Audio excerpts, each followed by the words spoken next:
All right, live from beautiful downtown Southern Maryland. It's time for Gears of Resistance, episode number 14 for the 6th of September, 2015. I should always check my calendar. I nailed it.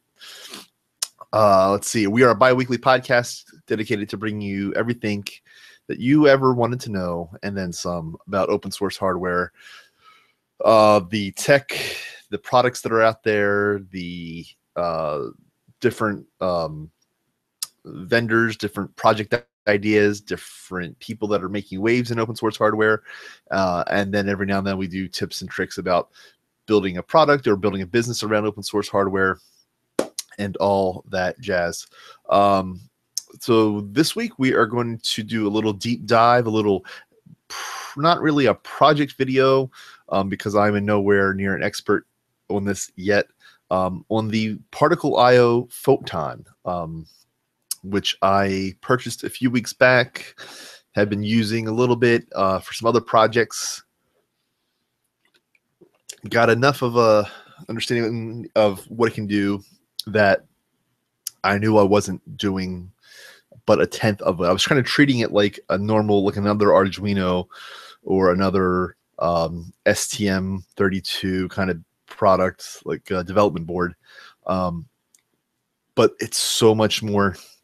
And now that I've kind of got some projects behind me, I wanted to really focus on and just experimenting. So with that, for those who don't know, I've talked about it a couple times. Let me switch over here to Bodum. Let's go just do the whole desktop this time. Boom, here we go.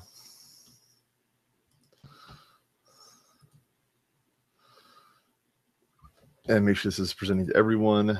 All right, so take the idea of an Arduino, a bunch of digital I/O, general purpose I/O pins, a couple analog pins, that you can control with a C++ kind of like language, but throw on Wi-Fi and throw on a very robust backend support in terms of the quote-unquote the cloud. Basically Particle.io, the company, has a bunch of servers that are running kind of backend things that help you make your products basically Internet of Things friendly, and in a way that requires you to abstract away a lot of the complexity. So, like, I'm a hardware guy. I'm an embedded electronics guy. The cloud stuff, I'll be honest, it's foreign. It's different, but at the same time, it's very important. Whether or not we ever truly get to a true Internet of Things, there's certainly going to be a lot of products that are Internet enabled. Whether or not they all talk with each other, remains to be seen. But certainly there's going to be a lot of products, and people are going to buy products to fit their niche. So if you want something to track your pet, or something to monitor your child's activities, or gosh, what else? Something for your car. So all these things, in theory, with the Internet of Things, they would all talk together and whiz bang magic would happen. That might get there eventually. Short term, though, people are going to buy products to meet specific needs. And the reality that we're coming towards is that everyone has a smartphone or a tablet device that connects to the internet, and they want to be able to control things through their smartphone, through their tablet, to a smaller degree through a computer. But they want to be able to check things, monitor things, to control things remotely. And there's been a few ways to do this. So one of my first kind of Internet of Things projects was the Arduino Une, which was basically kind of think of like a hybrid board, like taking a normal Arduino, take like a Raspberry Pi single board computer and mash that together, so that you have, a microcontroller on one side dealing with IO, But then you have just basically a Linux computer on the other side that can kind of do things like talk to the internet, deal with USB devices like webcams and whatnot. And though very powerful, the price range on one of those things is still 40, 50, 60, 70, $80, in that range. Whereas the Particle IO, so here's if you're watching this, you'll see it. There's the dev board kind of thing, which basically takes out all the IO pins and makes them into nice little I think it's 0.1 inch pitch little header pins, and so it's kind of like your normal Arduino mini kind of size Arduino micro, I guess, size device with a little USB that you can plug it in to power it, or because the other thing is we'll get to it. You don't actually use that to program it, and I'll explain why not. But if you're, again, and I'm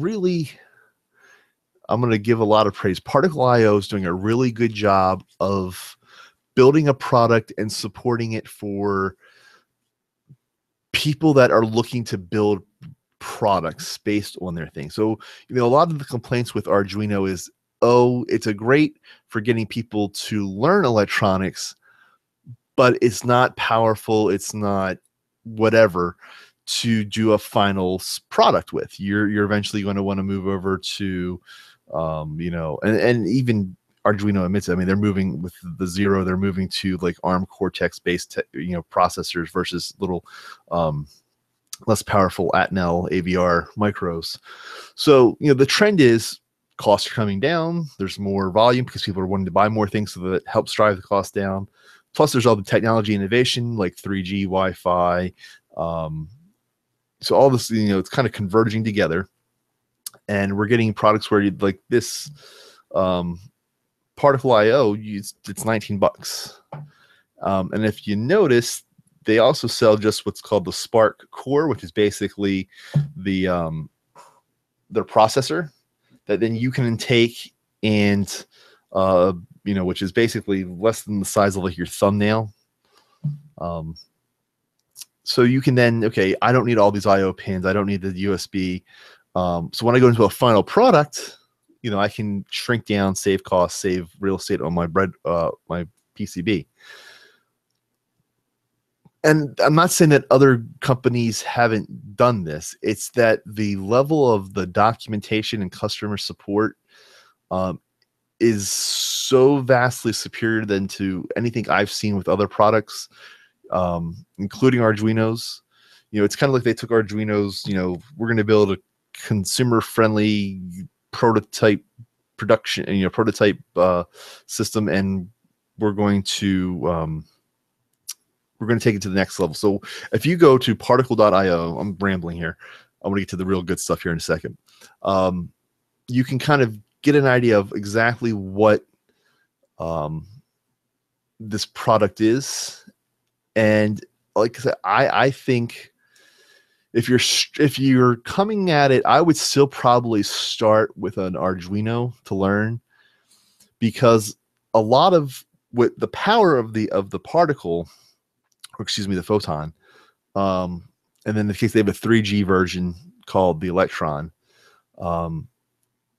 is again all that web connectivity, all that mess that it takes to make something talk to the internet, is abstracted away to simple, function calls. And for someone who's been doing this for a couple years, it makes sense. If you're strictly starting off and you've never touched electronics, it's probably still better to start with an Arduino. Learn how to toggle IO pins, how to read analog inputs. But when you're ready to but now how do I make this talk to the internet, and how can I kind of pull this thing, or how can I get a reading from this thing?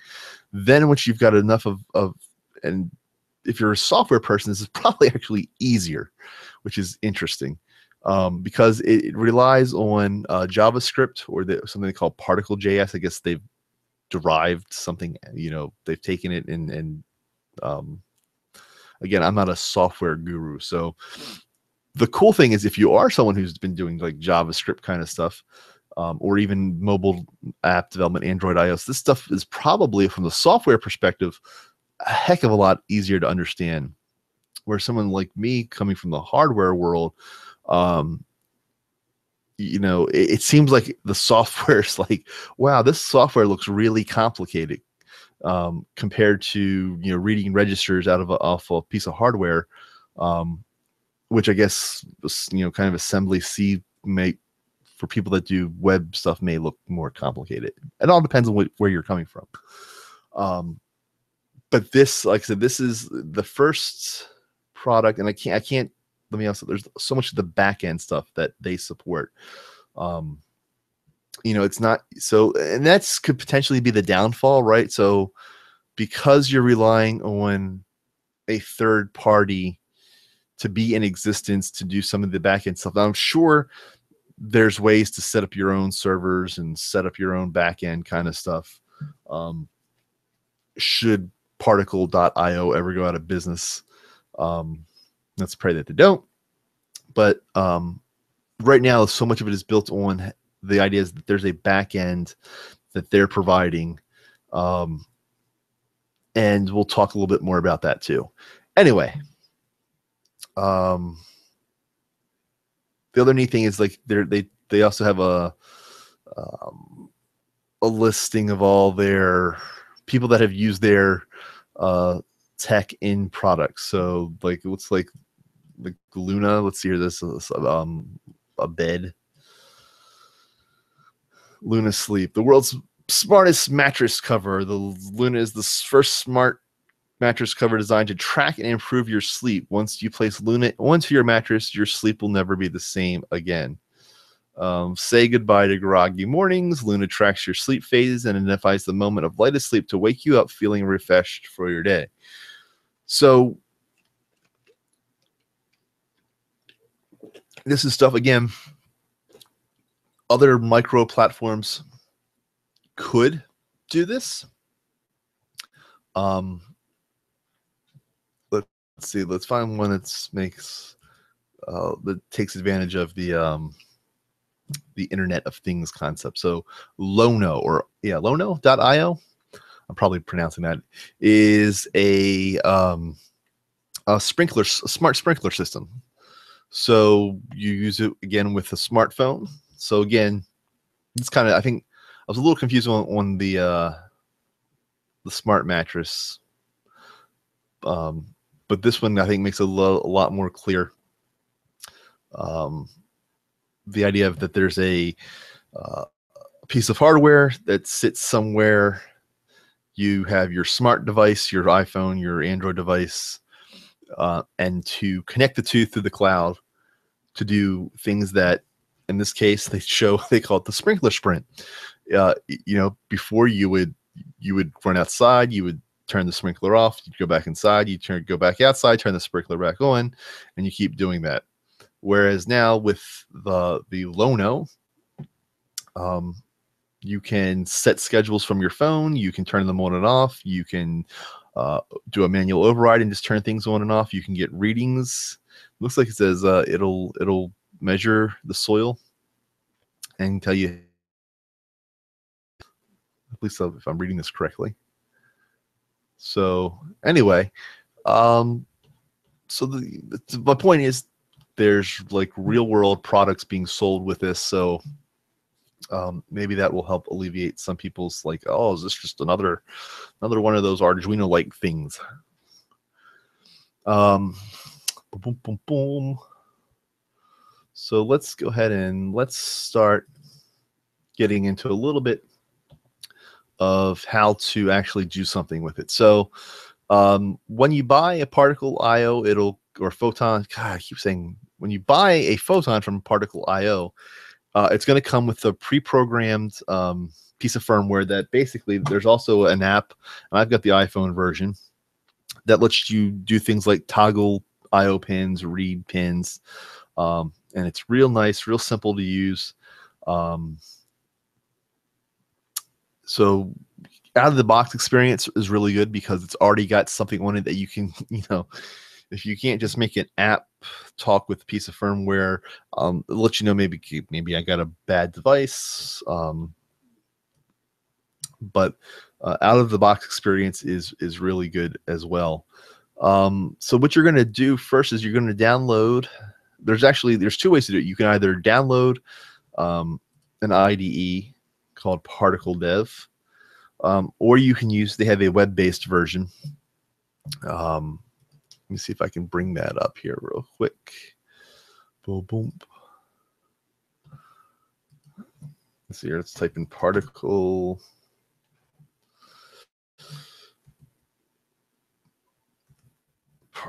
IO Photon Web IDE.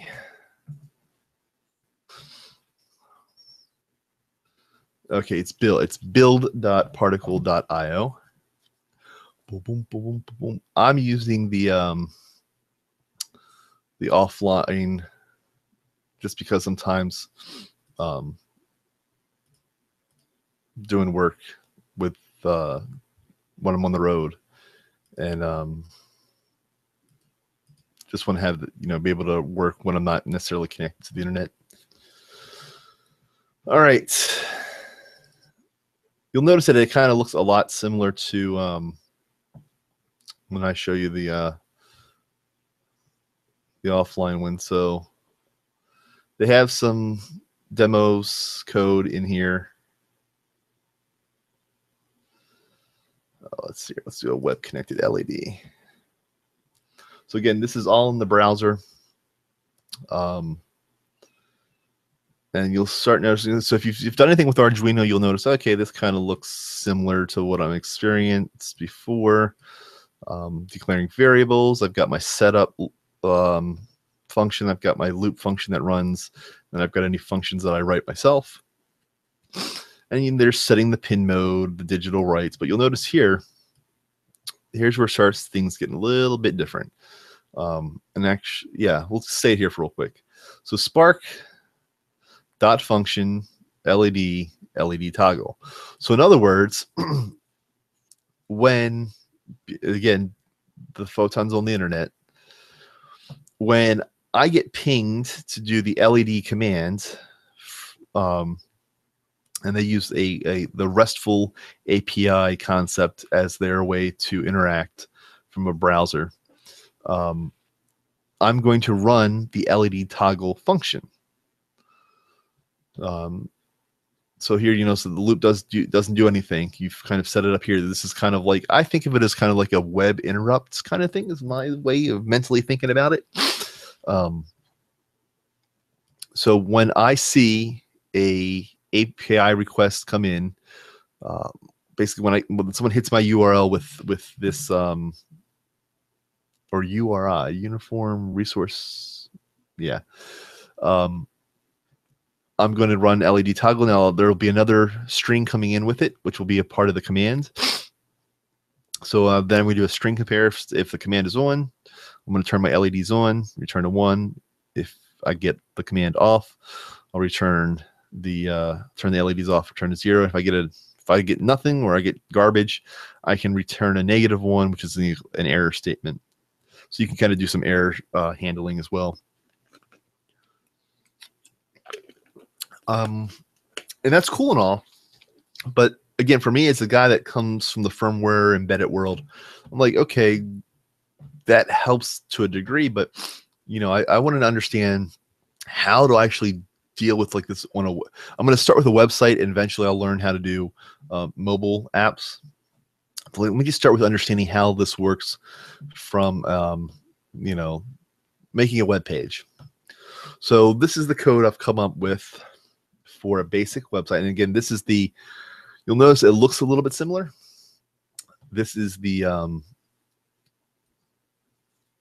IDE that you can run offline. And so let's go around. So you've got some functions here. You can open up your files.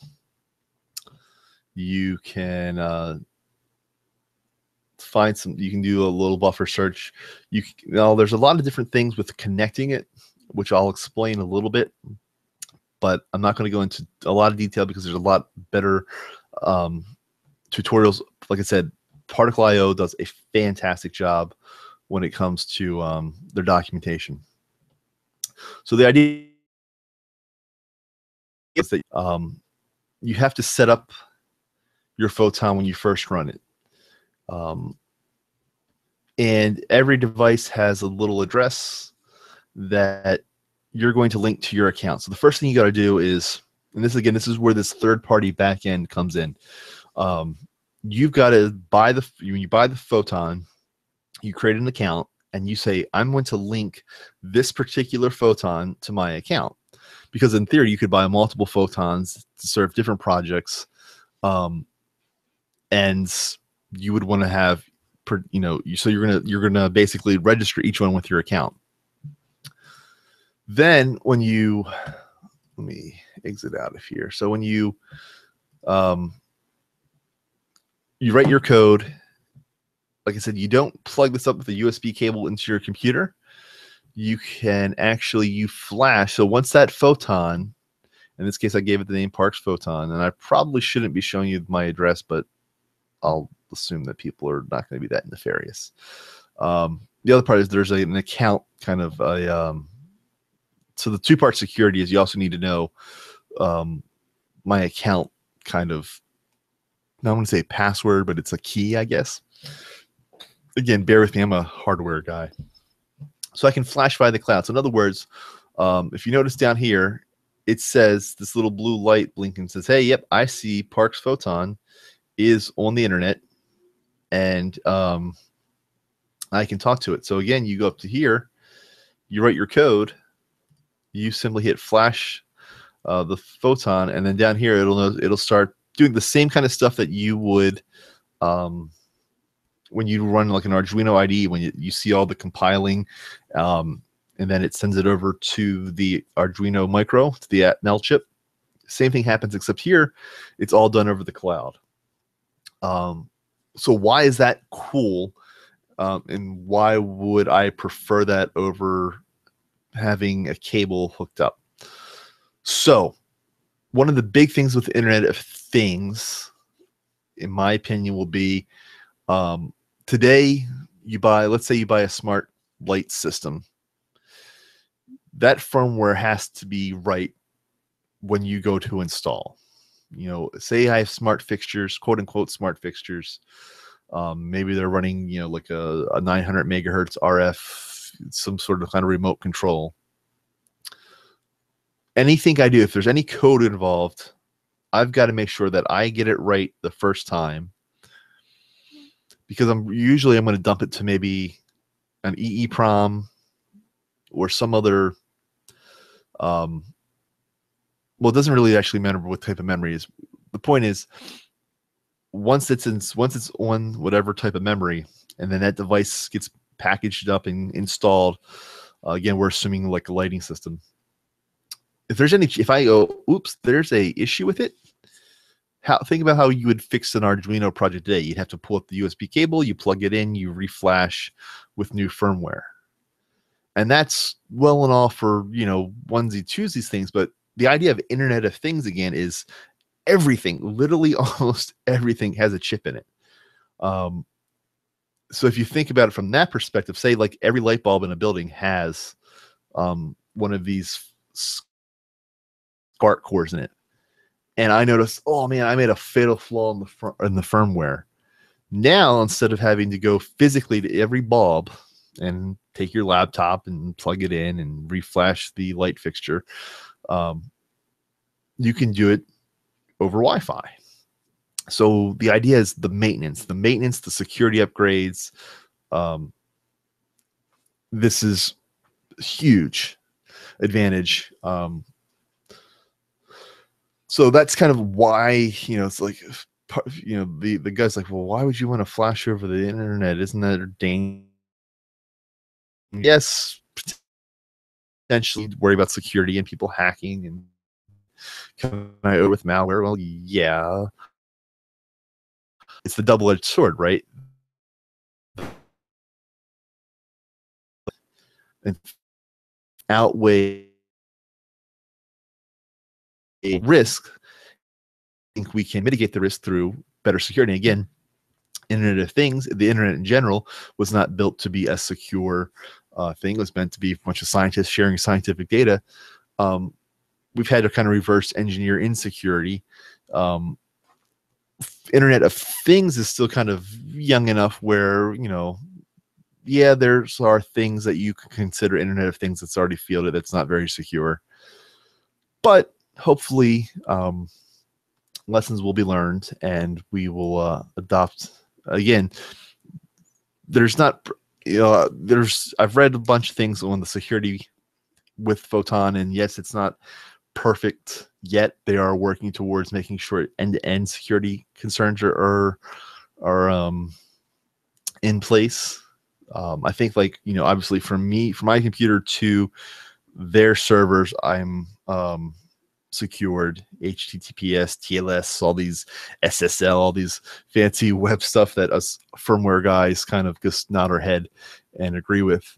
I think that there's some concern within, okay, I flash it. So basically that last mile. Now from their servers back to my device, my Photon, I think they're still working on how to make that secure.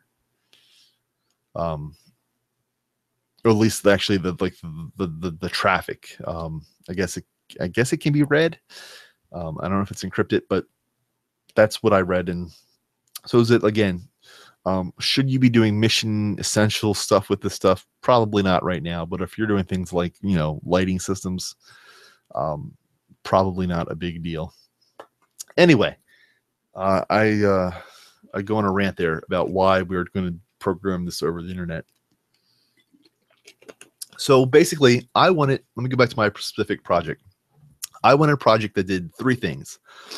I want to be able to toggle an LED, so I want to be able to control an output from a browser.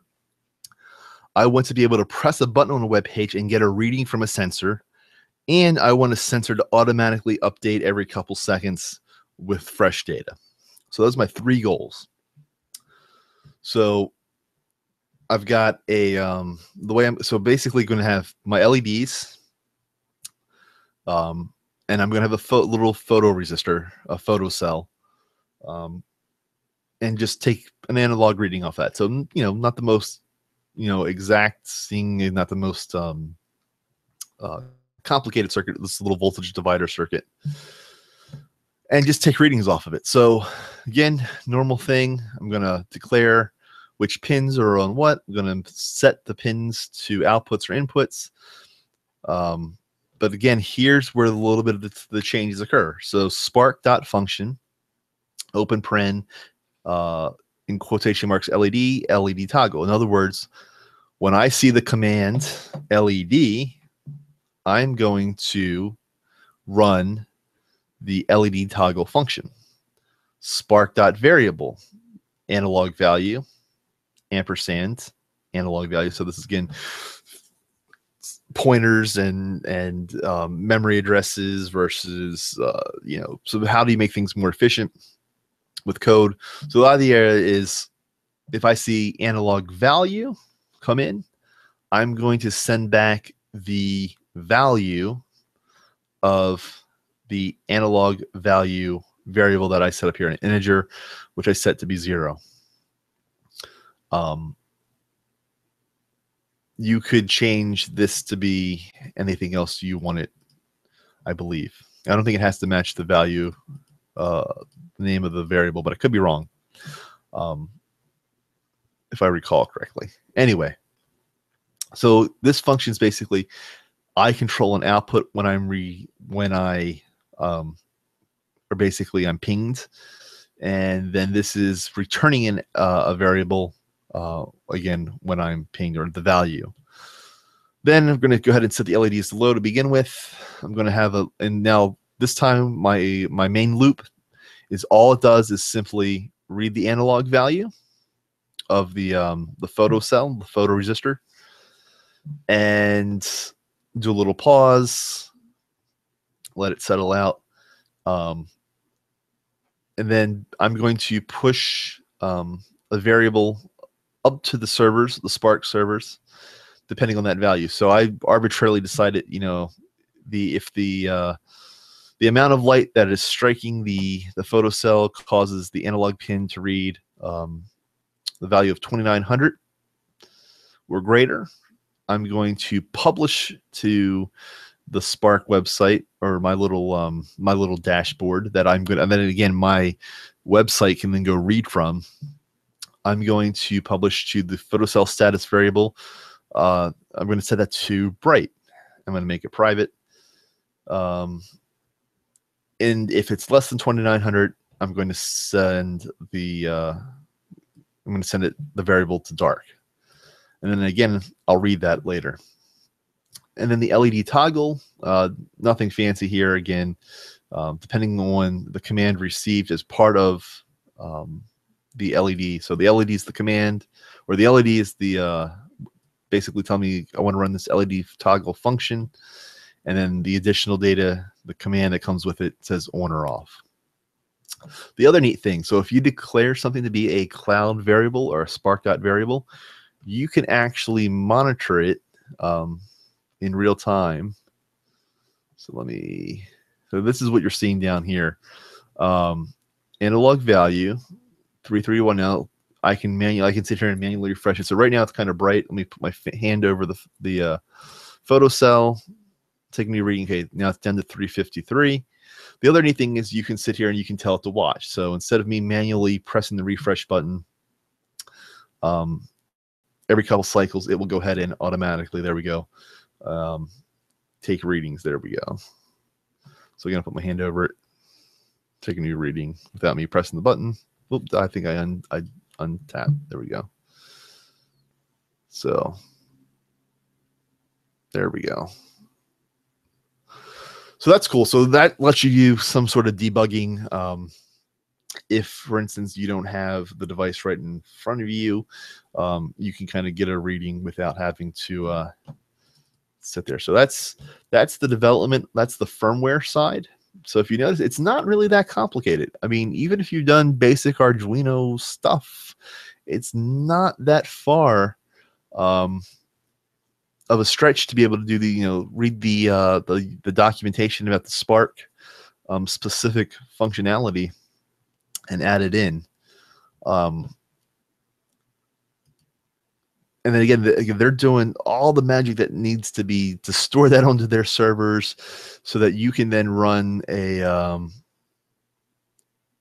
your scripts on your website.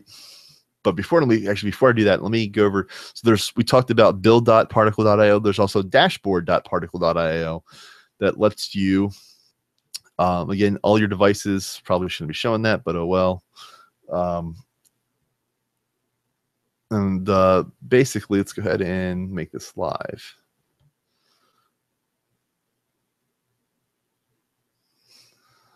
So if I put my hand over here, you'll notice the next reading should be dark. There we go. Dark, dark, dark. Let's do another one. I'm going to take my hand away, let the light strike it, and we should start seeing bright again.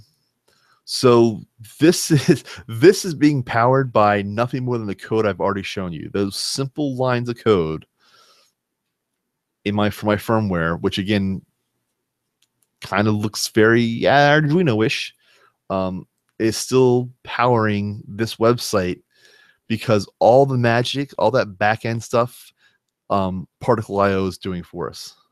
And I'll put my hand over it one more time just to prove that this isn't just some magic. There we go. And I'll take my hand away again.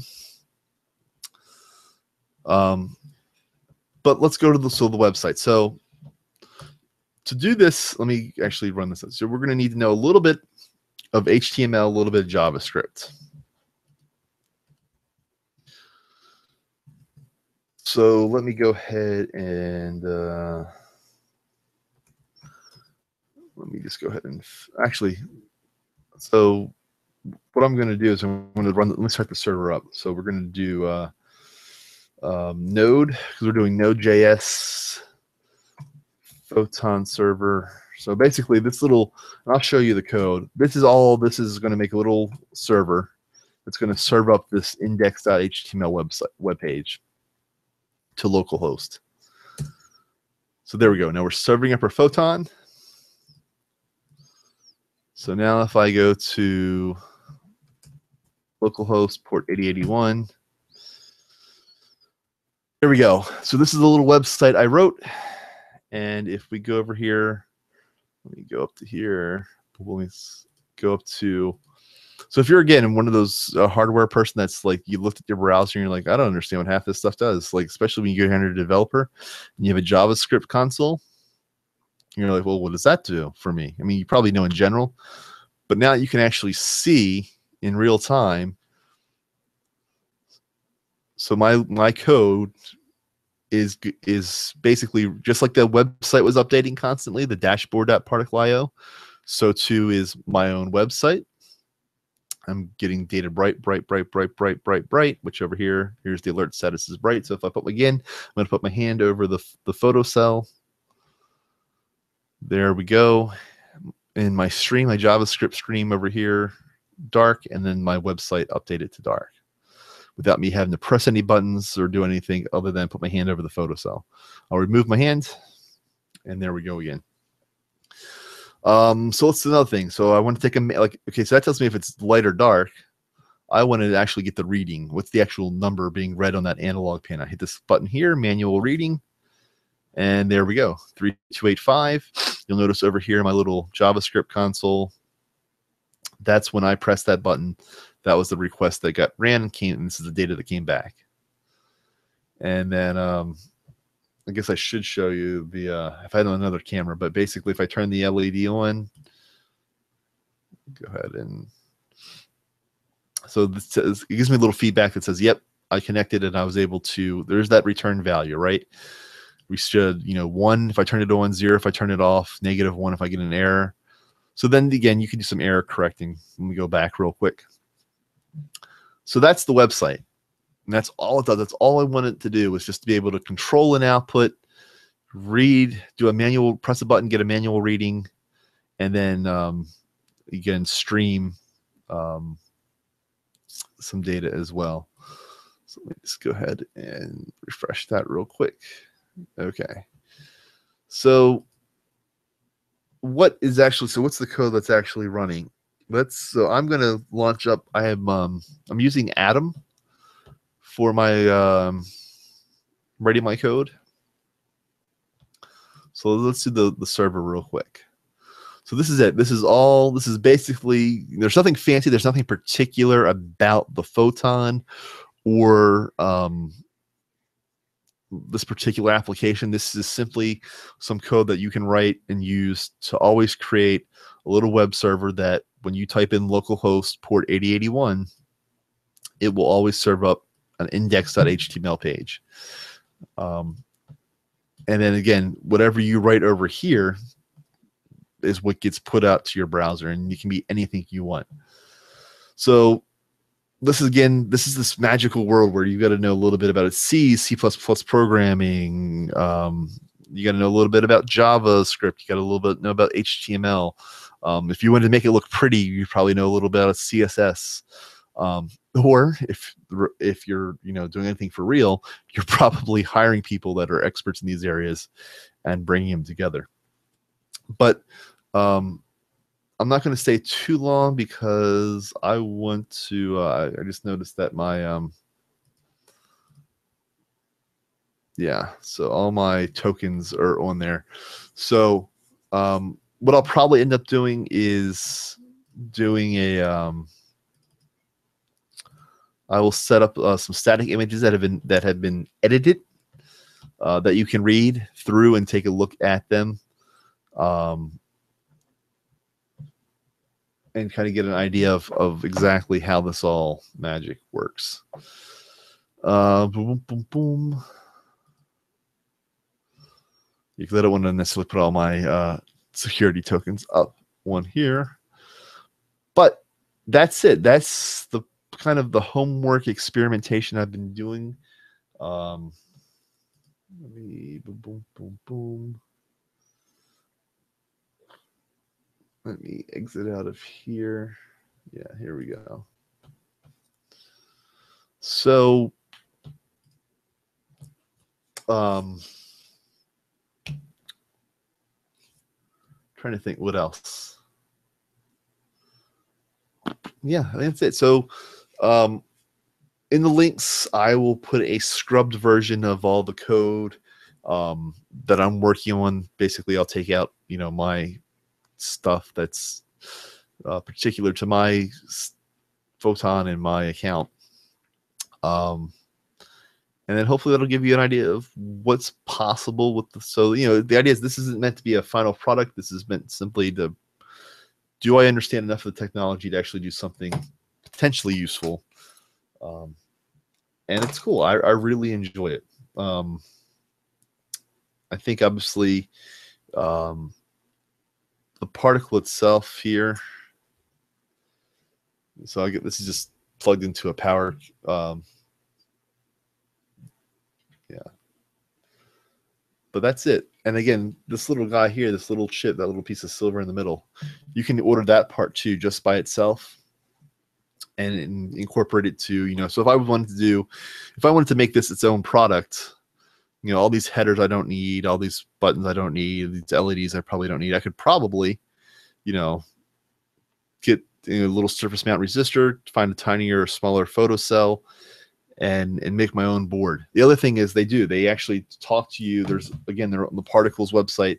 They talk about the process for going, how to make your own PCB, and they provide all the necessary footprints and layouts so that you can do that. So they really want people to, yes, they are selling the boards, but the idea is they really want people to actually build solutions. Now, where do they make their money at in the long run? That's a good question, because no one's doing this for free, and just selling these stuff isn't going to it'll make money, but it's not a huge amount. So from what I understand is, to do the analytics of all these products, they charge, and I'm not sure the how it works in terms of actual dollar, the amount of dollars, but to manage and a bunch of the photons, you can basically you're setting up an account that lets you manage your fleet of devices. So in other words, you build a product, it gets sent to your customers, they buy it from you. Now, and this is where the security and being open with people and what it all means. They want to buy the product. They don't want to have a monthly cost to run your product. So what you do is or I guess you could pass the cost, or you could set it up to where you charge them. But the point is, Photon or Particle IO doesn't go to your customers directly. It's up to you to decide. But to do things like firmware management remotely, to get access to real-time logs, to manage your customers' devices for them, to do product setup and team management, all these things to manage products that you've built based on the particle or the photon or the spark core, I guess. That's where they make their money. So again, I don't see, here we go, pricing. So $0 free for individuals, $49 per user per month. $49 for a team, so $49 per user per month. Teams Plus, $99 per user per month. And an enterprise, they say contact us. So what do you get at the $49 level? $49 gives you all the free features, which is real-time device logs and device management, plus team access, firmware management, automated product configuration, customer management, real-time product logs. For $99, you get a guarantee of a service level agreement of 99.95% uptime, data visualization, automated firmware rollouts, error management, integration support, and configurable alerts. And then for the contact us, because we're not going to tell you the price, a 99.99% uptime guarantee, premium support, audit logs, user training, and granular role permissions. So that's at particle.io/manage. So so my point is, because of the power of the Internet of Things concept, the back end requirements, yes, you can do things with the Particle IO for free. And it's a great learning tool, and it's great for makers. But again, we talk about this transition to professional grade products. In the context of Internet of Things, that means there's a backend that has to be ran. So you could go, in theory, set it all up yourself, manage it yourself. Particle IO saying, hey, we'll take care of that for you.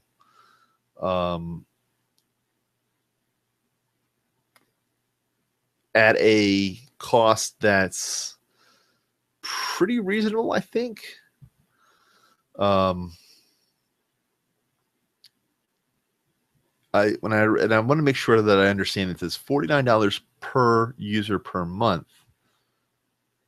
That can't be. It's not necessary. I think that's like team members. Like, so if you wanted to have a team of 5 developers, I don't think that's per person that buys. Like, when they say per user, I don't think that's per person that buys your product. And we support them. I think that's like per developer that's on your team per month. But I need to verify that, because otherwise $50 a month per user is, in that case, it would be a little more expensive. Anyway, so that's it. That's a down and dirty 50,753 foot view of Particle IO's Photon, and what you can do with it. And again, I'm going to put a link up once I sanitize all my code, and you guys can take a look at it and download it and hack away with it and play with it. And then you can let us know what you're doing with, if you've got one, if you've got a Photon, and what you're doing with it. And if you got any questions about it, let us know. So I think with that, I've got to wrap it up, because we got folks coming over. So for everything else you need to know, gearsofresistance.com.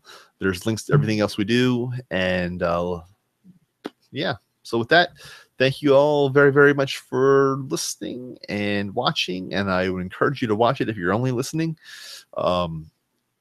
Actually, yeah. Actually, doesn't really, it matters, because I'm going to put all this, the good stuff will be the code afterwards. So again, make sure to head over to gearsofresistance.com to check that out. All right. So thank you. And until next time, stay quirky.